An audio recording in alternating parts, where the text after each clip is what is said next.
And speaking of that, this destruction of families, we've got another gentleman here. I'm not going to go into a lot of detail about him. I've met him. He's a heck of a nice guy. He has a daughter the same age as my daughter, 5 years old.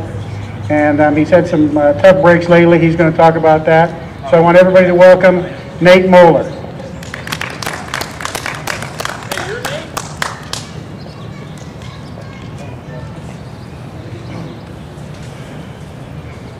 Good afternoon. It's a privilege to be able to stand here and talk to everyone. Just a week and a half ago, I thought I was alone on my fight for my daughter. I had the privilege of finding Fathers-for-Justice, and I'm glad this organization exists.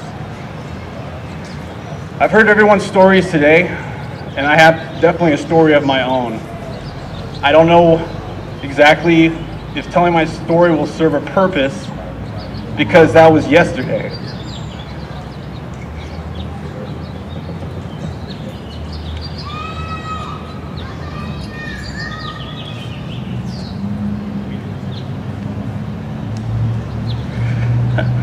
Excuse me.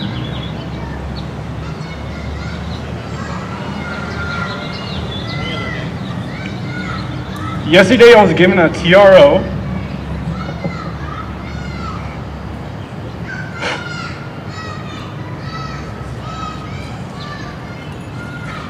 And this Father's Day will be the first day without my daughter.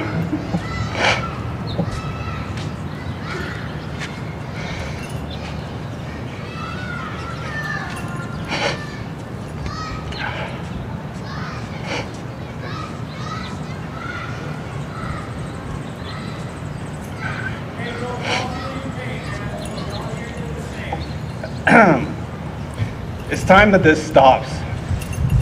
It's time that no one should be allowed to walk into a courthouse and infringe upon anybody's rights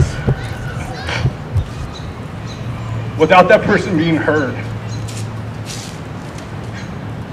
If someone walks into a courthouse claiming abuse, claiming hate, claiming fear, and it's not accompanied by a police report, there's a reason why. There's a reason why the other parent didn't go to the person that can investigate the incident at the time it occurred. It's time that our court system is unable to be manipulated by any parent at any time. Our children are the only ones that are suffering.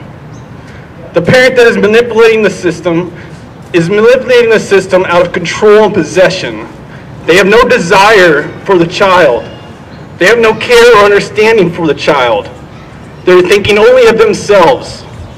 In my situation, my daughter's mom has not only alienated my daughter from my family, but her own family, her own mom, her own dad, because she chose 2 years ago to marry a man who just got out of prison for 7 years for domestic violence and didn't even have the right to his own kids.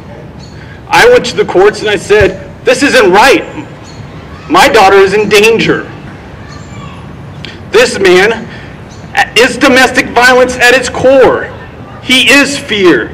He choked the woman so hard he left fingerprints in her neck.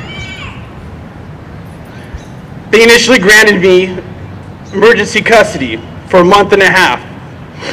After going to mediation and telling the mediator, showing her the paperwork, she told the judge she saw no sign that Justice, my daughter, would be in danger.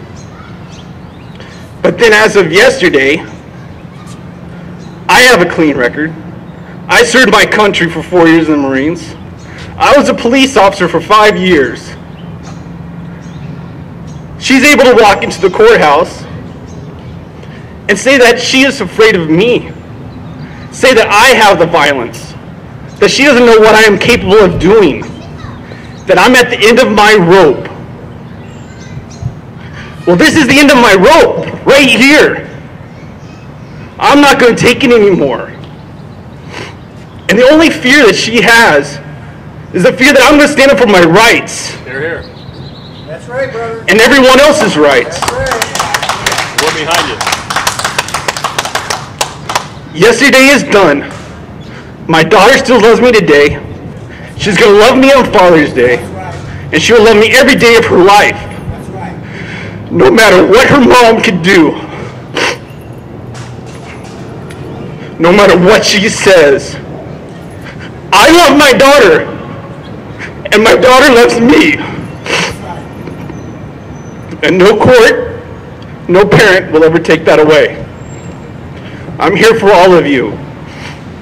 We can fight this together. We must stay unified. Let yesterday be yesterday. Let's look forward to tomorrow and what we're going to do. We each have our story and they're sad. But we must fight. We must go further. We must go forward. We have the Fathers-for-Justice forum that we talk on. Let's put on every day what we're doing that day to bring us closer to our daughters and our sons. I know what it's like to be a grandmother and not see your child. My mom goes through it every day. My 74-year-old grandfather, my daughter's great-grandfather, cannot see his own granddaughter, his own great-granddaughter. Time has come for the courts to see. It's time for them to be held accountable. And I offer a challenge to the courts. Take my case. Put me in a room. Put my daughter's mom in a room. Remove the he and she from that court order, from every single piece of paperwork. Look at us like you're supposed to look at us, as individuals, not man or woman, not black or white, nothing. Just look at the facts in this case, and then make your ruling. I challenge the courts to do that for a week. Make rooms. Don't let the judge see the faces of the parents. Let them just see the paperwork, not he or she or anything else. And then make your ruling. I'm with you guys 100%. Thank you.